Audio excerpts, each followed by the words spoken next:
Hi viewers, ఈ వీడియోలో మనం ప్రభాస్ గారి న్యూ మూవీ స్పిరిట్ మూవీ గురించి క్రేజీ అప్డేట్ గురించి తెలుసుకోబోతున్నాం. మరి ఆలస్యం చేయకుండా వీడియోలోకి వెళ్ళిపోదాం.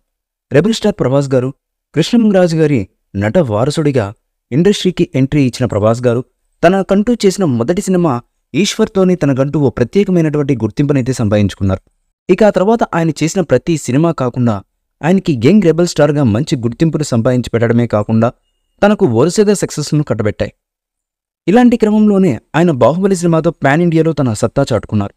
ఇక మొత్తానికైతే పాన్ ఇండియా స్టార్గా ఎదగడమే కాకుండా ఇప్పుడు ఆయన టచ్ చేసే పాన్ ఇండియా హీరో మరొకరు లేరు అనేందులా పేరు ప్రఖ్యాతులనైతే సంపాదించుకున్నారు ప్రభాస్ గారు. ఇక నిజానికి ప్రభాస్ లాంటి స్టార్ హీరో తెలుగు సినీ ఇండస్ట్రీలో ఉండడం నిజంగా మన అదృష్టమని చెప్పాలి. ఇక ఇలాంటి ఒక నటుడు చేసే సినిమాలు వరుసగా మంచి విజయాలు సాధిస్తున్నాయి. ఇక బాలీవుడ్ దిగ్గజాలు చెప్పుకునే ప్రభాస్ గారు దూకుడు ముందు వాళ్ళందరూ వెనకడుగా వేయక తప్పట్లేరు. అందుకే ప్రభాస్ లాంటి స్టార్ హీరో ప్రస్తుతం వరుస సినిమాలను చేస్తూ ముందుకు సాగుతున్నారు. ఇక సందీప్ రెడ్డి వంగ డైరెక్షన్లో ప్రభాస్ గారు హీరోగా వస్తున్న స్పిరిట్లోనూ ప్రభాస్ గారు విలన్ పాత్రలో కూడా నటించబోతున్నట్టుగా తెలుస్తుంది. అయితే ఈ సినిమాలో డిఎల్ పాత్రలో ప్రభాస్ గారు నటిస్తున్నారన్న వార్తలైతే వస్తున్నాయి. ఇక అందులో ఒకటి విలన్ పాత్ర అని సందీప్ రెడ్డి ఒక ఇంటర్వ్యూలో తెలియజేసిన విషయం అందరికీ తెలిసిందే. ఒక కొత్తదనానికైతే ప్రభాస్ గారు హీరోగా విలన్గా ఎంతవరకు నటించి మెప్పిస్తాడనేది కూడా తెలియాల్సి ఉంది. చూడాలి మరి ఈ సినిమాతో ప్రభాస్ గారు ఎలాంటి భారీ సక్సెస్ను సాధిస్తాడనేది.